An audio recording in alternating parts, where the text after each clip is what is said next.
Sir Zafar Iqbal একটা scale বাইর করেছিল, মুক্তিযুদ্ধ স্কেল। এই দিয়া উনি রাজনীতির সত্য মিথ্যা বিচার করতেন আর কি।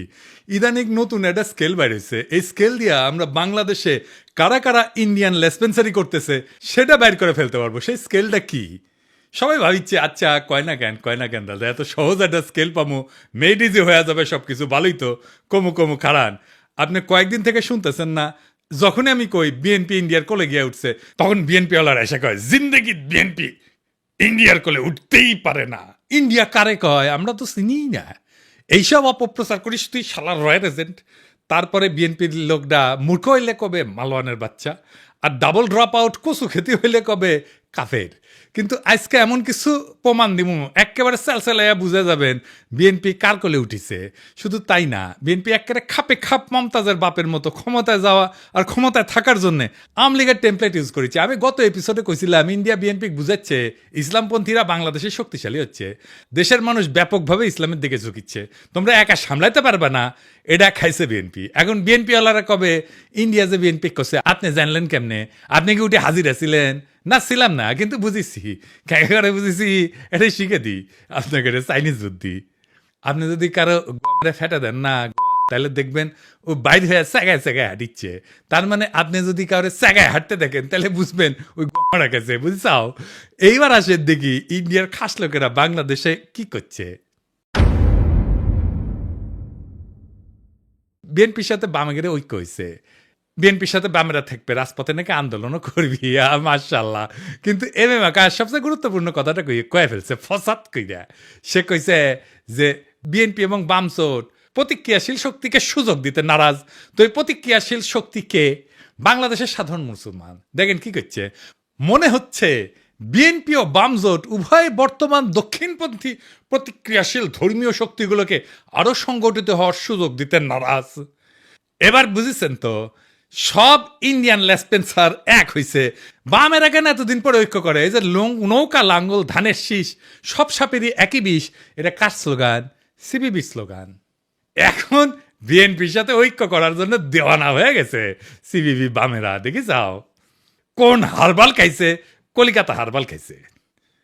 তারা কইতো বিএনপি নিজেই মুক্ত বাজারপন্থী, বিএনপি আওয়ামী লীগের মধ্যে শ্রেণীগত কোনো পার্থক্য নাই, তারা মুক্ত বাজারে বিশ্বাস করে। করে তারা বলতো আওয়ামী লীগ বিএনপির বাইরে, জোট মহাজোটের বাইরে একটা বিকল্প শক্তি চাই। এখন কেন ঐক্য চায় বিএনপির সাথে? তারা হরতাল ডাকিছিল, মানে সিপিবি, সেটা বিএনপি হ্যাংলার মতো সাপোর্ট দিছিল, প্রায় দেয়। সাপোর্ট দিলে তো ভালোই, আমাকে একজন যদি সাপোর্ট দেয় তাহলে তো ভালোই। কিন্তু সিপিবি কয় আমরা কি বিএনপির সাপোর্ট চাইছি? চাই নাই তো। রামপালে কয়লা ভিত্তিক বিদ্যুৎ কেন্দ্র নিয়ে একটা আন্দোলন করেছিল বামেরা, আমি তখন সিপিবির। তো সেই রামপাল পর্যন্ত লং মার্চে গেছি। সেই লং মার্চে বিএনপির নেতা কর্মীরাও ছিল, চান্দাও দিচ্ছে, আমি নিজে চান্দা তুলিছি বিএনপির অনেক লোকের কাছ থেকে। তো আওয়ামী লীগ থেকে কইছে বামেরা বিএনপির সাথে ঐক্য করিচ্ছে, তো সাথে সাথে লাভ দিয়া কয়া উঠছে আনু মোহাম্মদ বিএনপির সাথে ঐক্যের প্রশ্নই ওঠে না। দেখে যাও এখন কেন বিএনপির সাথে ঐক্য হয়? এই এম এম আকাশকে সে শেখ হাসিনার আমলে লিখেছিল সমকালে, এর জন্য কলে আমি সিপিবি থেকে বহিষ্কার হই। আমার কোনো রাগ নাই, মানে আমি কইছিলাম ওরে বহিষ্কার করতে হবে, তা উল্টে আমি বহিষ্কার হয়ে যাই।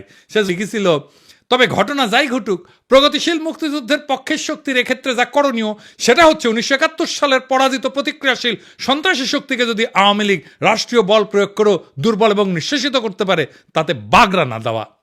বুঝেছাও এই প্রতিক্রিয়াশীল শক্তি কে, ধর্মীয় শক্তি কে, এটা বুঝেছাও? ওই তো কইছে, তাই না? এই সেই ইসলাম বিদ্বেষী আকাশ যে বাংলাদেশে মাদ্রাসা ছাত্র আর ইসলামপন্থীদের রাষ্ট্রীয় শক্তি মানে ডিবি, র্যাব, ডিজিএফআই এগুলো দিয়ে নির্মূল করতে চেয়েছিল, এদের জন্য আয়না ঘর হইছে। তার সাথে বিএনপি ঐক্য করে কার পিড়িতে? যে ইন্ডিয়া বলে আওয়ামী লীগে যদি না থাকে বাংলাদেশে আমাদের কোনো বন্ধুই নাই। সে ইন্ডিয়ার বন্ধু হইলো কেমনে?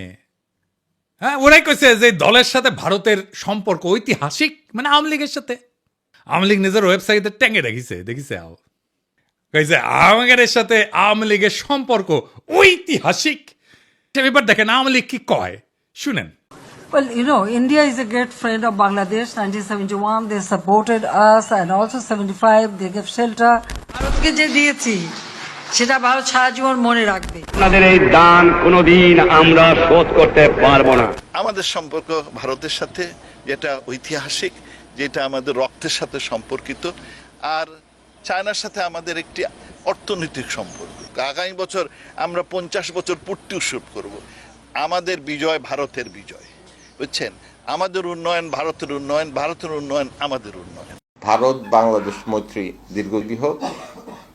আমরা ভারতের পক্ষ থেকে জয় বাংলা আমাদের ভারতের বন্ধুরা নির্বিঘ্নে বলে। আমি আমাদের আওয়ামী লীগের মন্ত্রীদেরকেও দেখেছি এদিক ওদিক তাকিয়ে থতমত খায়। কেন আমরা আমাদের এই বন্ধুদের জন্য সঙ্গে জয় বাংলা জয় হিন্দ বলতে পারবো না? আমি জানি না, আমি বললাম। এখন বিএনপি দাবি করলো যে তারা ভারতের সাথে সমমর্যাদার বন্ধুত্ব চায়, আমরা কেন বাকি থাকবো? তো গয়েশ্বর দাদা কইল বিএনপিও ভারতের সাথে বন্ধুত্ব চায়। আবার দেখেন এই যে ইন্ডিয়ান রয়ের স্টেশন কমান্ডার রাজেশ অগ্নিহোত্রীর সাথে বিএনপির স্থায়ী কমিটির সদস্য গয়েশ্বর চন্দ্র রায়ের কন্যা অর্পণা রায় এখন কি যেন লিখিচ্ছে, সাইন করিচ্ছে, দেশ বেঁচে দিচ্ছে বলে হয়, বুঝছাও? রয়্যাল লোকের সাথে গয়েশ্বর রায় পরিবারের কাজ কি? এবার আসেন দেখি এই বন্ধুত্ব হওয়ার পরে মির্জা ফখরুল কি কয়, শুনেন। ভারত আমাদের প্রতিবেশী, সবচেয়ে বড় প্রতিবেশী, আমাদের বন্ধু। আমাদের যুদ্ধের সময় 1971 যুদ্ধের সময় আমাদের সহযোগিতা করেছিল। আমরা ভারতের কাছে সবসময় প্রত্যাশা করি যে ভারত বাংলাদেশের মানুষের পাশে দাঁড়াবে। দেখেছেন দোস্তালি হয়ে গেছে কলে। যে বিএনপি গত ডিসেম্বরে কইছিল বাংলাদেশ নয় ভারতের বন্ধুত্ব হাসিনার সঙ্গে, তো এখন কি এলো? তো এখন জামাত দেখলো যে ট্রেন তো মিস হয়ে গেল, যাইতেছে। তো সেও কল সখী ধরো ধরো ধরো ধরো, আমি কি তোমার পর? তা কইল বন্ধুত্ব চাই, সহযোগিতা চাই। ভারতের প্রতি জামাতের বার্তা। ইন্ডিয়া কিছু হইলেই জামাতিরে পুন্দায়, তাও হ্যাংলার মতো। ইন্ডিয়ার প্রেম ছাড়া ওদের চলে না। হ্যাঁ, ওই যে গান আছে না, হয়তো কিছুই নাহি পাবো তবুও তোমায় আমি দূর হতে ভালোবেসে যাবো। ওই করে দূর হতে ভালোবেসে যাবে জামাত ইন্ডিয়াকে, বুঝছাও? কিছু পাবে না।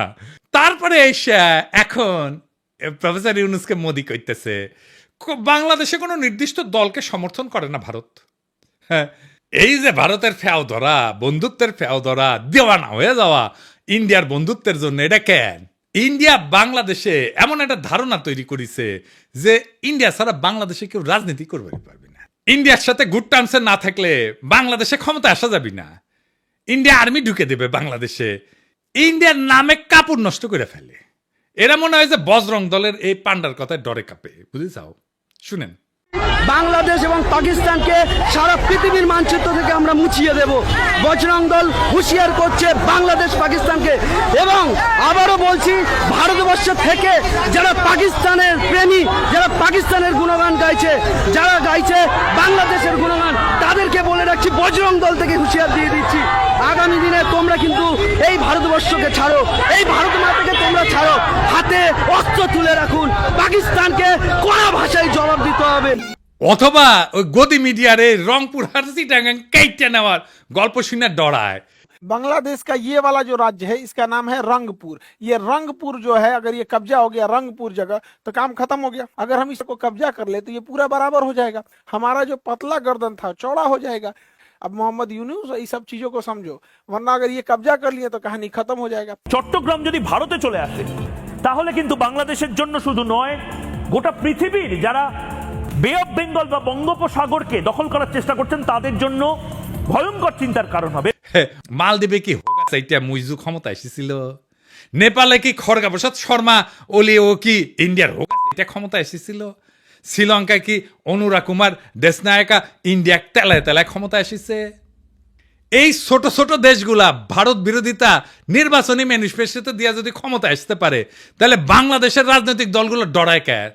প্রত্যেকটা রাজনৈতিক দল ইন্ডিয়া হাঁটার জন্য উন্মুখ হয়ে থাকে কেন?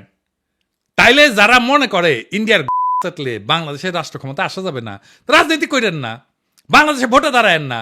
বাংলাদেশে ভারতীয় আধিপত্যবাদের অবসান, যার ভোটের প্রতিশ্রুতির 1 নাম্বার প্রতিশ্রুতি না হবে, তাদের ভোটের ক্যাম্পেইন শুনবেন না, ওই ক্যান্ডিডেটের এলাকা ঢুকতে দিবেন না। এই ইন্ডিয়া সিপিবি রে ঢুকাইছে বিএনপির কান্দে চেপা ইন্ডিয়ান এজেন্ডাগুলো বাস্তবায়ন করতে। যেই সিপিবি অভিন্ন গোয়েন্দা রিপোর্টের উপরে ভিত্তি কইরা সিপিবির দলীয় পত্রিকা একতায় বর্ষা বিপ্লবের সময় প্রচার করেছিল ফ্যাসিবাদ অনুরাগী নানা ধরনের তথ্য বিশ্লেষণ, বিবরণ, ব্যাখ্যা এবং বিবৃতি। যখন গণ অভ্যুত্থান বিপ্লব চলছিল তখন পুরা জুলাই মাস এবং আগস্টের 5 তারিখ পর্যন্ত একতা সংগোপনে নীরবে তাদের গণবিরোধী এবং নিন্দনীয় কার্যক্রম চালায় গেছে। আর এখন এই প্রগতিশীল হওয়ার ইন্ডিয়ান লাইনে বিএনপি নামিছে।